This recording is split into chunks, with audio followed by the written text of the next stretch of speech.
Hi everyone, this is just a quick video to talk about the importance of notaries using notarial journals in every transaction, every notarial transaction. I gotta tell you, back in 2003, when I first started prosecuting real estate fraud cases, I was kind of blown away that most states do not require notaries to use journals. Honestly, this is totally nuts for a number of reasons. My answer to the question of whether or not you should use a journal is emphatically yes, 100% yes, in every single transaction. All right, so let's break this down. What is your job as a notary? Well, there are two key important duties you have.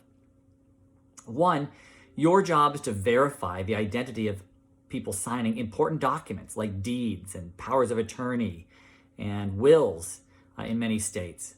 And then the second duty is to put your seal on those documents so that people who look at those documents later know that they're authentic, know that they were signed in front of a notary, know that you verified the identity of the person who signed them. Well, it goes without saying that sometimes these real estate deals or other transactions fall apart and people end up suing each other.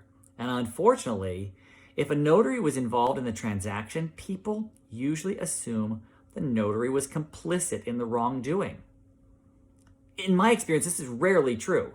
99% of the time, the notary was tricked into doing something that by the con artist or by one of the parties or whatnot, and the notary did nothing wrong. They followed the rules and did what they were supposed to do. Maybe there was a fake ID or who knows what it was.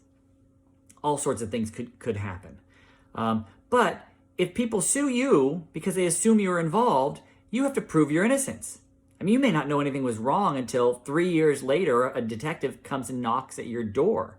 Are you going to remember who the credible witnesses were or the date and time, or will you even be able to picture the person who signed the document? Probably not. A notary journal keeps some important information. It keeps the type of a listing of the type of identifying document you use, like a driver's license or whatnot. It'll keep the names of the subscribing witnesses. It'll have signatures that can be compared against other signatures. It keeps a lot of information. The date, time, and location might become very important in the future. These are things you're not going to remember, whether you're accused or maybe you're just a witness. Your job is so important. I know state laws, limit the amount of money you can be paid for what you do, but what you do is so important to our economy. It forms the very foundation of our economy, so that we can trust that deeds are real and not fakes, so that we can trust that powers of attorney are real and not fraudulent, and so on and so forth. You understand what I'm getting at? So yeah, you should absolutely be using a notary journal for every transaction, because there's gonna come a time when you have to remember something about what happened in that transaction, and the chances of it being in your memory are very slim. The details are going to be lost to time. So that's my recommendation, folks. Please use a notary journal in every transaction to protect yourself, to protect your clients. Signing off. I'll see you in the next video.